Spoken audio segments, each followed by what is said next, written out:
का एक्सक्लूसिव में आज हम बात करेंगे संसद के होने वाले सत्र के बारे में, यानी कि मॉनसून सत्र के बारे में। और दो तस्वीरों से आज की खबर को समझने की कोशिश करते हैं शुरुआत में कि ये जो संसद का मॉनसून सत्र होने वाला है ये कितना हंगामेदार हो सकता है, कितना इंपॉर्टेंट रह सकता है। हंगामेदार होगा संसद का सत्र, पूरी तरह से आसार नजर आ रहे हैं। एक तरफ विपक्ष करेगा वार तो दूसरी तरफ सरकार भी होगी तैयार।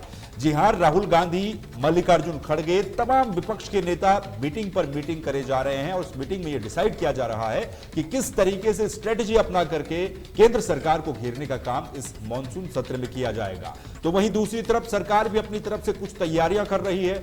कहा जा रहा है कि कुछ विधेयकों को सरकार इस सत्र में ला सकती है और विपक्ष के आरोपों से किस तरीके से बचा जा सकता है उसको लेकर के सरकार भी तैयारी कर रही है। राजनाथ सिंह के आवास पर एक बैठक हुई, तो ये दो तस्वीरें हैं और इन दो तस्वीरों में आज का सार छिपा हुआ है कि आने वाले संसद के सत्र में क्या कुछ होने वाला है। एक तरफ विपक्ष जहां वार करता हुआ नजर आएगा सरकार के ऊपर, तो दूसरी तरफ सरकार उसके लिए तैयार होने की कोशिश कर रही है। शुरुआत करते हैं संसद का मॉनसून सत्र 21 जुलाई से शुरू होने जा रहा है।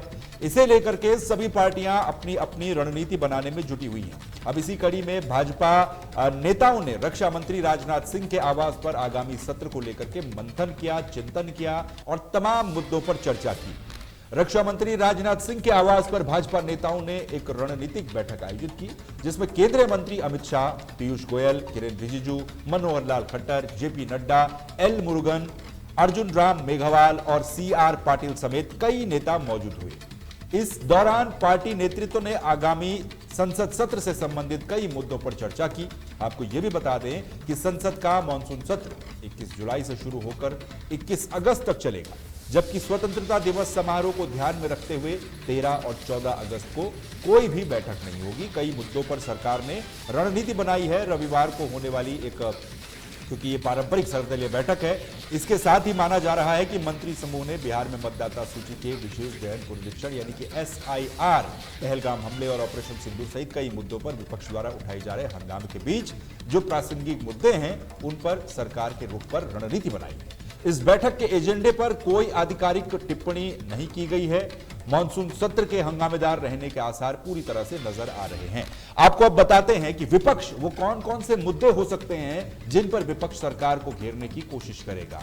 विपक्ष ऑपरेशन सिंदूर के बाद आयोजित होने वाले इस पहले सत्र में हंगामा पूरी तरह से मचाता हुआ आपको नजर आएगा। आगामी सत्र के दौरान सरकार इलाहाबाद हाईकोर्ट के न्यायाधीश यशवंत वर्मा के खिलाफ महाभियोग प्रस्ताव लाने की तैयारी कर रही है। लेकिन पहले देखिए विपक्ष क्या मुद्दे उठा सकता है। SIR और ऑपरेशन सिंदूर जैसे मुद्दों पर बहस की मांग सरकार के द्वारा की जा सकती है। अहमदाबाद विमान हादसा, बढ़ती बेरोजगारी, किसानों की समस्या, डिटेल से उसके बाद मैं आपको बताऊंगा ये जो मुद्दे हैं इन पर सरकार क्या क्या कर सकती है।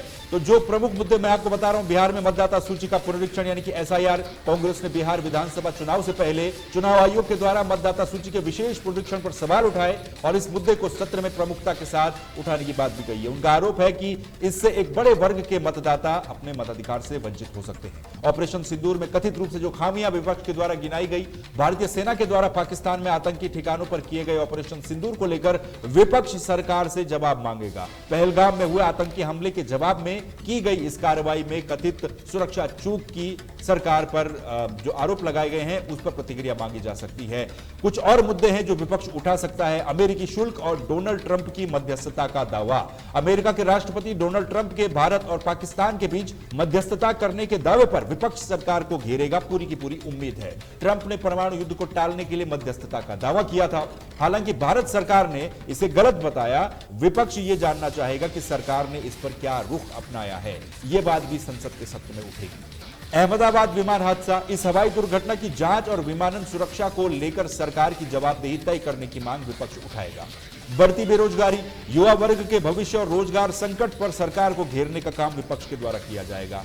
किसानों की समस्या, MSP, कर्ज माफी और फसल बीमा जैसी मांगों को लेकर के सरकार पर दबाव बनाया जाएगा विपक्ष के द्वारा। महिलाओं के खिलाफ अपराध और महिला सुरक्षा के मुद्दे पर सरकार को घेरने की योजना विपक्ष के द्वारा बनाई गई है। इसके अलावा जम्मू कश्मीर को पूर्ण राज्य का दर्जा की जो उनकी मांग थी, अनुच्छेद 370 के बाद स्थिति पर बहस की तैयारी भी विपक्ष की तरफ से की जा रही है। महंगाई एक महत्वपूर्ण मुद्दा है। आवश्यक वस्तुओं की बढ़ती कीमतों पर सरकार से विपक्ष जवाब मांगेगा। न्यायाधीशों के खिलाफ जो महाभियोग प्रस्ताव लाए जा रहे हैं, इलाहाबाद हाईकोर्ट के जस्टिस शेखर कुमार यादव और जस्टिस यशवंत वर्मा के खिलाफ महाभियोग प्रस्ताव जैसे मुद्दे भी राज्यसभा में उठ सकते हैं। उत्तर प्रदेश में सरकारी स्कूलों का बंद होना, जो विवाद लंबे समय से चलता रहा, आम आदमी पार्टी यानी कि आप के द्वारा इस मुद्दे को पुरजोर तरीके से उठाया गया और संसद में भी आम आदमी पार्टी इस मुद्दे को पुरजोर तरीके से उठा सकती है। जलवायु परिवर्तन और कृषि से संबंधित मुद्दे, बाढ़, सूखा और फसल खराब होने जैसे मुद्दे भी विपक्ष के द्वारा इस संसद के मॉनसून सत्र में उठाए जा सकते हैं। अब आपको बताते हैं वो विधेयक जो संसद में सरकार के द्वारा पास किए जा सकते हैं, क्योंकि विपक्ष तो घेरने आएगा लेकिन सरकार अपने कुछ विधेयकों को लेकर के आएगी। वो कौन कौन से विधेयक हैं जो संसद में पेश किए जा सकते हैं?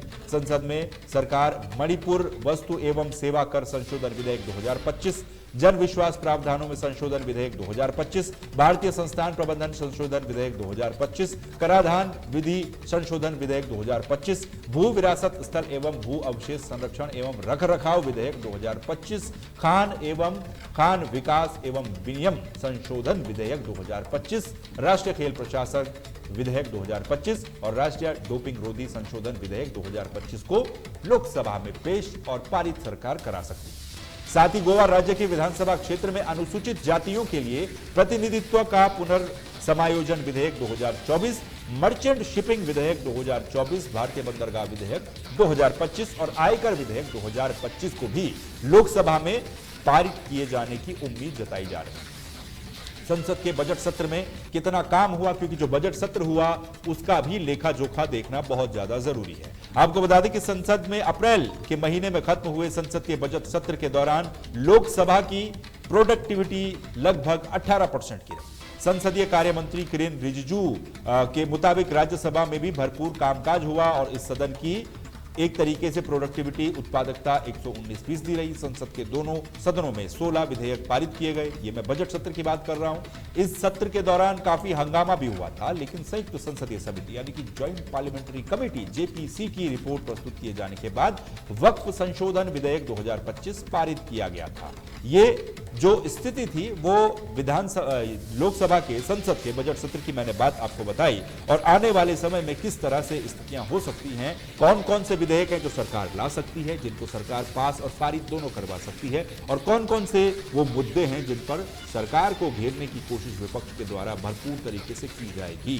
तो आज टहल का एक्सक्लूसिव में हमने जाना आने वाला संसद का जो सत्र है, मानसून सत्र है, वो किस तरीके से रह सकता है, किस तरीके से रहने के उसके आसार नजर आ रहे हैं। तो अब देखना यह है कि आने वाले संसद सत्र को लेकर के विपक्ष के साथ साथ सरकार और क्या कुछ तैयारियां करता है। कुछ ही दिनों के बाद संसद का सत्र शुरू हो जाएगा और एक बार फिर से देश में राजनीतिक हंगामा हो हल्ला आपको देखने को मिलेगा। तहलका एक्सक्लूसिव में आज के लिए इतना ही। आप देखते रहिए तहलका डिजिटल। मुझे दीजिए इजाजत। नमस्कार।